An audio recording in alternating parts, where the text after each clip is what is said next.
Good বয়ের মতো থাকবি, নাহলে শোভন সবাই এখন দেখবে, স্কুলে তোর যাওয়ার স্কুলের জন্য ফ্রেন্ডরা দেখবে। রেডি, ঠিক করো তাই না ঠিক শোভন? করো। বাবা ভালো করে পরীক্ষা দেবে, হ্যাঁ ভালো করে এক্সাম দিও, ঠিক আছে? Good boy. আজ শোভনের এক্সাম, তাই সকাল সকাল চলে এলাম শোভনকে স্কুলে দিতে। আমাদের পেছনে সবাই দাঁড়িয়ে আছে, দেখতে পাচ্ছ, সবাই সবার বাচ্চাকে স্কুলে দেওয়ার জন্য। আর এই যে দেখতে পাচ্ছ পেছনে অনেকটা লাইন পড়েছে। আর আমরা শোভনকে স্কুলে দিয়ে আমরা একটু বাজারে চলে এলাম। আমার একটু কাজ ছিল, তাই কাজ সেরে সোজা চলে এলাম ফলের দোকানে। ফলের দোকানে দেখতে পাচ্ছ আম রয়েছে, বেদানা রয়েছে, অনেক ধরনের ফল রয়েছে। যাই হোক, এখান থেকে আমরা কিছু ফল কিনলাম, তারপরে আমরা সোজা চলে এলাম বাড়িতে। শোভন, তুমি আজকে স্কুলে কেমন এক্সাম দিয়েছো বলো? এটা আবার কি স্টাইল বল?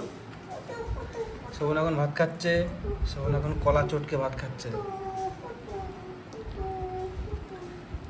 আবার দুষ্টুমি শুরু করে দিয়েছিস, তাই তো?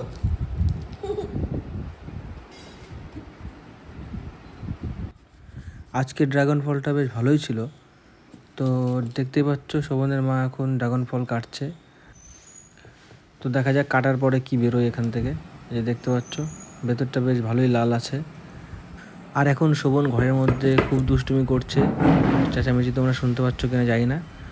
ও সারাক্ষণ দুষ্টুমি করে, যেহেতু বাচ্চারা দুষ্টুমি সবসময় করতেই থাকে। তো যাই হোক, এই যে দেখতে পাচ্ছ ড্রাগন ফলটা বাটিতে দেওয়া হয়েছে। তো কালারটা বেশ ভালোই আছে।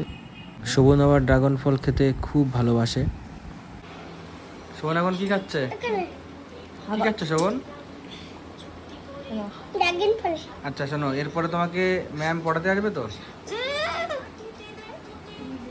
তো বাইরে এখন অন্ধকার নেমে আসছে, আর যে কোনো সময় বৃষ্টি চলে আসতে পারে। যাই হোক বন্ধুরা, আজকের এই ছোট্ট মিনি ব্লগটি তোমাদের সঙ্গে শেয়ার করলাম, আর দেখা হচ্ছে আরেকটি নতুন মিনি ব্লগ নিয়ে।